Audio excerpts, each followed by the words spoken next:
Hello, my name is Mo Weinhardt, and I'm a senior Dharma teacher with Empty Moon Zen Sangha. Today, I'd like to explore the first of the miscellaneous koans from our Harada Yasutani koan curriculum.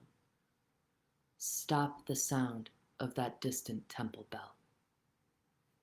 Now think about that for a moment.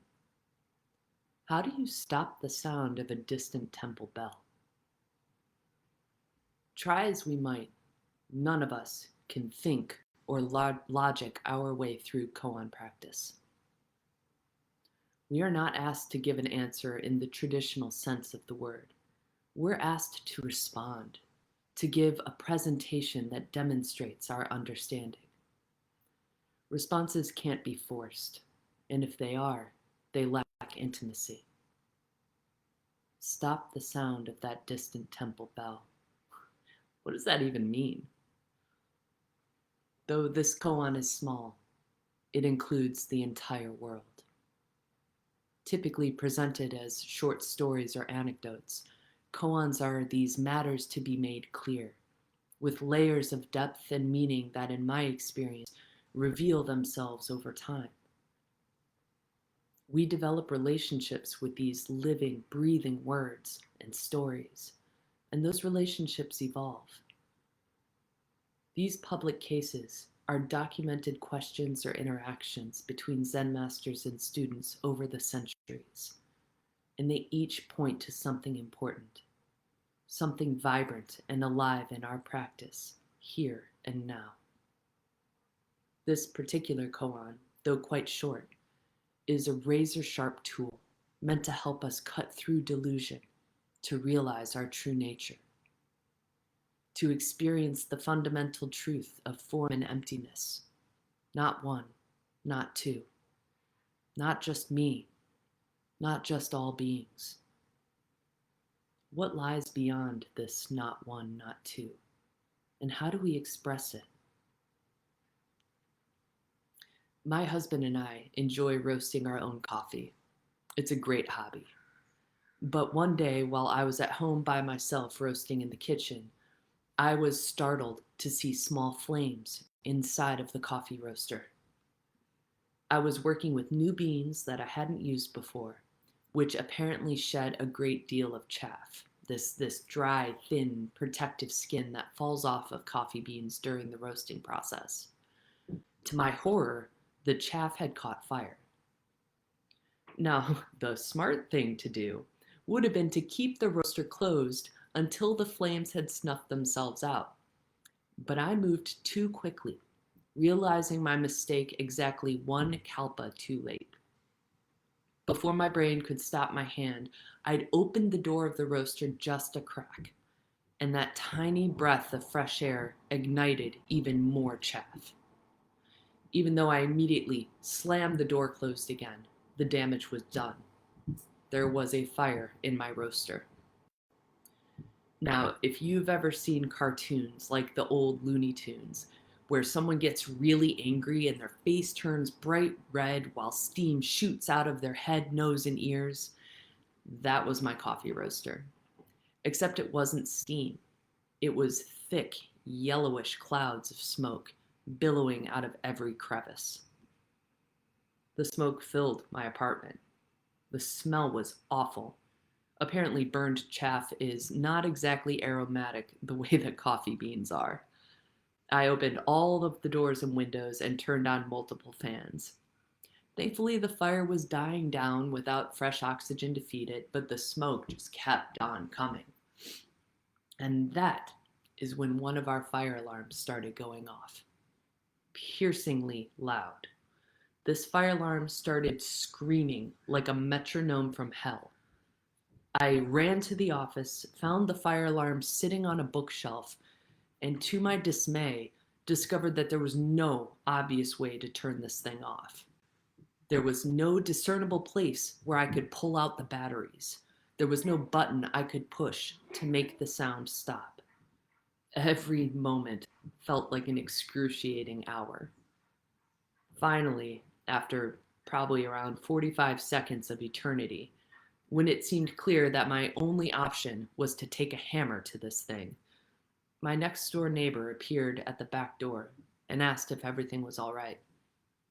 I explained the situation over all the smoke and all the noise and assured him that despite all appearances to the contrary, everything was okay. My neighbor graciously offered to take the fire alarm so I could get back to the situation in the kitchen. I gratefully handed it to him, and he disappeared back into his apartment. Not long after, the piercing sound of the alarm stopped, and the smoke pouring from my roaster died down.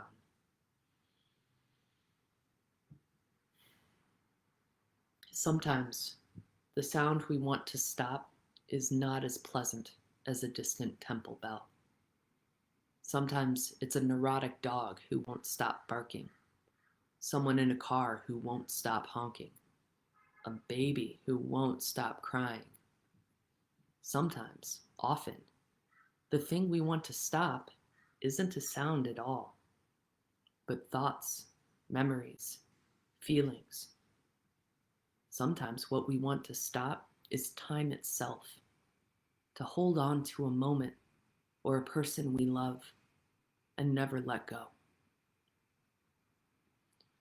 The truth of this koan points to something that every human being who has ever lived knows all too well: the experience of wanting things to be other than they are.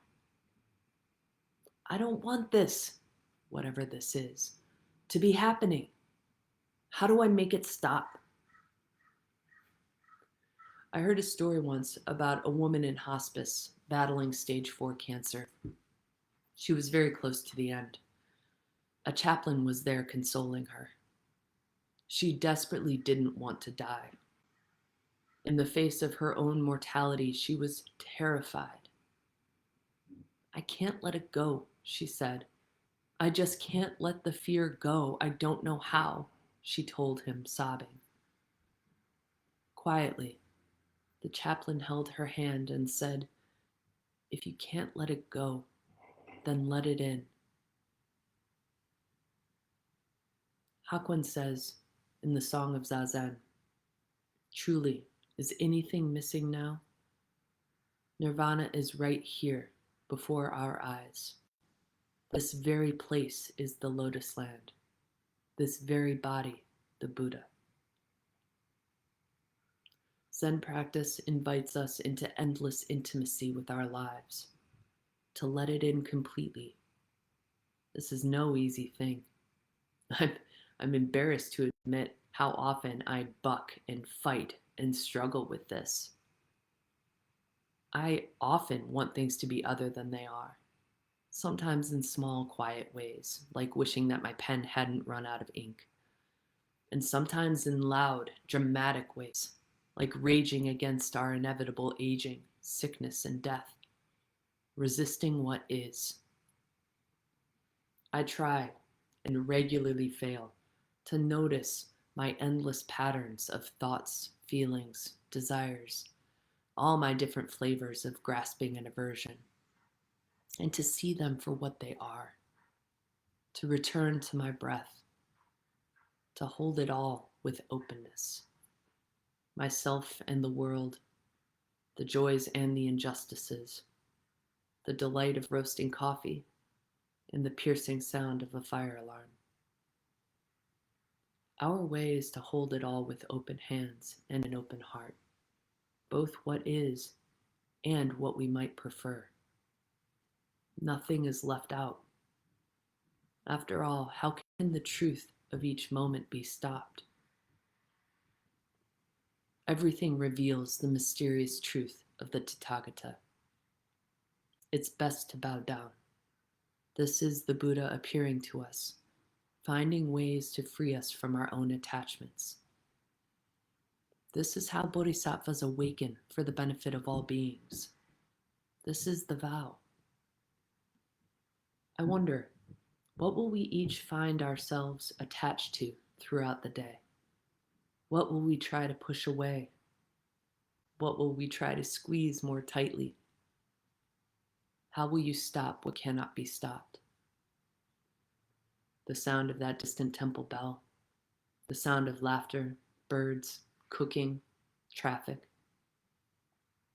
We are continuously invited into greater intimacy. Sounds, smells, flavors, textures, thoughts.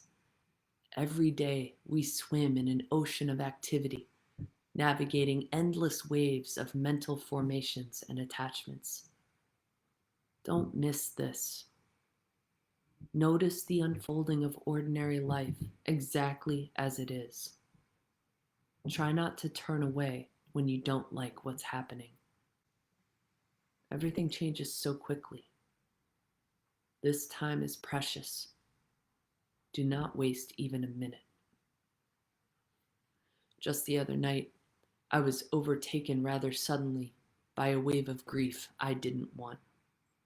Grief I've frankly been avoiding recently.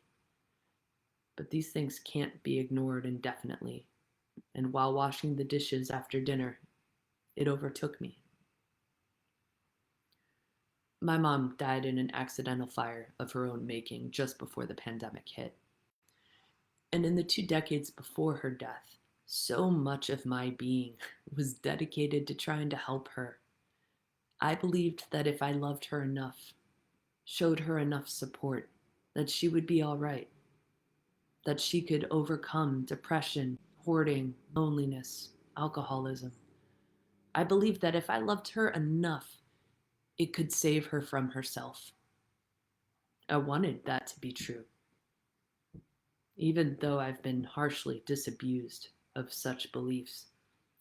I continue to trip over the ways that these patterns of thought and behavior arise in my life. For so many years, I desperately wanted her to make different choices, to be a version of herself that no longer existed. This caused me immense pain. And the other night, I desperately wanted that sudden flood of memories and heartbreak to stop. Memories and heartbreak are difficult enough. Why do I make it worse by trying to deny them and push them away? One hard lesson after another.